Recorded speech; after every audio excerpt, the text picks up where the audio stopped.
Tšau kõikidele sõnnidele, kindlasti visake videole pöidlanuppu, liituge kanaliga, kes saab kanalit toetada, võib liituda peregrupiga ning muidugi võite alati jälgidagi Instagramis. Ning vaatame siis üle, mida see mai esimene pool toob siin sõnnile suhetes ja armastuses. Mis on siin mai esimeses pooles tulemas sõnni poole? Ja üks lõpukaart on veel võtta, kas tuleb õiget pidi ja tuli õiget pidi, aga 2 kaarti on tagurpidised, siis jätame need 2 kaarti siia lõppu. See vist tuli tegelikult hiljem see ja võtame siia selle.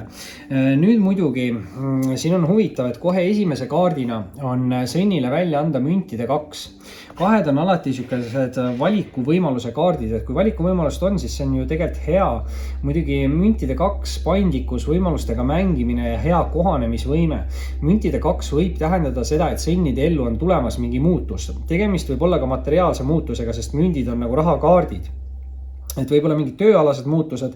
Samas nagu müntide 2 on siuke hea võimalus ärakasutamise kaart või ta võib siis öelda, et kuna te suudate hästi kohaneda mingite uute olukordadega, siis te suudate pöörata ka mingi olukorra nagu enda kasuks. Ehk siis olge valmis mingiteks uuteks võimalusteks. Samas on siin teise kaardina sõnnil kohe väljas sauade 5. Ja sauade 5 on natukene nüüd siuke riiukas kaart. Ta võib tähendada pisikesi tagasilööke või järitavaid sündmusi. Ta on siuke nagu võitlemise või võistlemise kaart, et ta võib näidata ka mingis olukorras nagu konkurentsi. Et ma ei tea, kas see on siis mingid romantilised suhted või töösuhted või sõprussidemed, aga mingi konkurentsi võib olla, et mingi võistlemine või võitlemine käib. Samas muidugi see ei pea olema siuke nagu kurjema poole pealt kaart, et ta võib ka olla siuke treenimise või harjutamise kaart, aga sauad on aktiivsed, loovad ja kirlikud ja see aktiivsus näitab seda, et siin tuleb nagu teil tegutseda. Muidugi 3. kaardina on sõnnidel esimeses reas väljas karikate 8 ja karikate 8 on justkui selline elu mõtte või elu unistuse poole liikumise kaart, aga see kaart ütleb, et justkui inimene on tulnud kuskilt tumedast seisundist või mingist olukorrast või on siin tume minevik kellegil, aga karikate 8 siis räägib nagu sellest, et selle jaoks, et saaks inimene liikuda edasi mingite elu mõtete või eesmärkide poole või päikse poole, siis selle jaoks on vaja midagi negatiivset siin jätta nagu minevikku. See võib olla toksiline side, suhe, halb harjumus, sõltuvus, negatiivne mõtteviis, kindlasti siuke nagu ülemõtlemine või illusioonide vangis olemine. Aga ma arvan, et te ise teate kõige paremini, mis see negatiivne faktor teil siin elus on ja see kaart siis ütleb, et peate vabanema sellest negatiivsest faktorist ja läbi selle siis saate liikuda edasi selle unistuse või elu mõtte poole.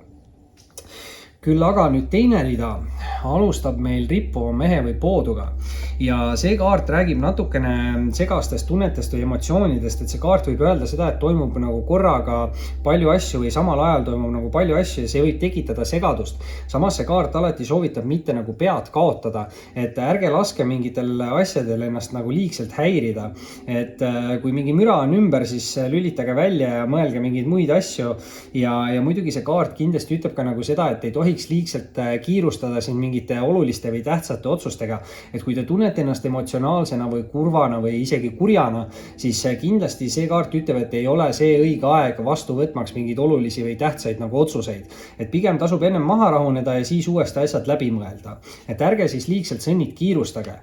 Muidugi nüüd aga eelviimase kaardina tuleb sõnnile siit välja müntide emand ja müntide emand on nüüd väga siuke hea isikukaart, ta näitab siukest usaldusväärset, stabiilset ja turvalist isikut ja tegemist võib olla siis ka hästi hooliva ja leidliku inimesega ja samas võib see näidata siukest head õnne, muidugi materiaalset küllust ja samas ka viljakust, et ka mingi raseduse võimalus siin on olemas. Muidugi nüüd aga mündid, eks ju, see on ikkagi siuke rahaenergia ka, et võib siin ka siis mingites tööalastes olukordades toimuda mingi areng, et alguses oli ka see müntide 2 väljas, et natukene tahtis siin seda rahaenergiat anda.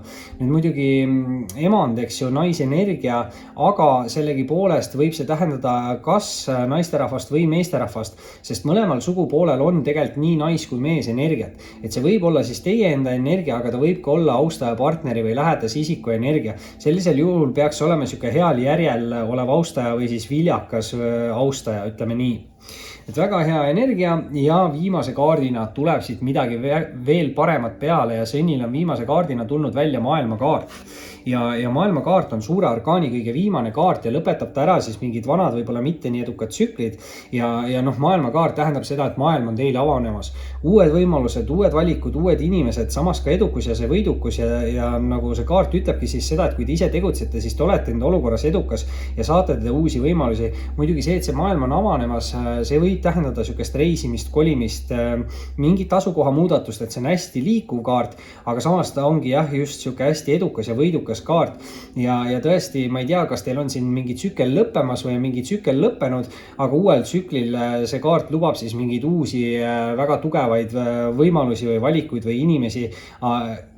Noh, jah, edukus, eks ju, et ma ei tea, tõesti, kellegi võib siin olla ka nagu tööolukord, et mingid uued edukad võimalused tulevad, aga kindlasti on võimalusi siin ka romantikas ja armastuses, sest üks isikukaart on väljas ja 100% mõelda ei saa, kas on teie energia või on see austaja või partneri energia. Senid. See oli aga selleks korraks teie suhted armastus lugemine, kindlasti visake pöidla nuppu, liituge kanaliga, kes saab toetada, võib liituda peregrupiga ning muidugi võite alati jälgidagi Instagramis. Oli meeldiv ning kohtume varsti.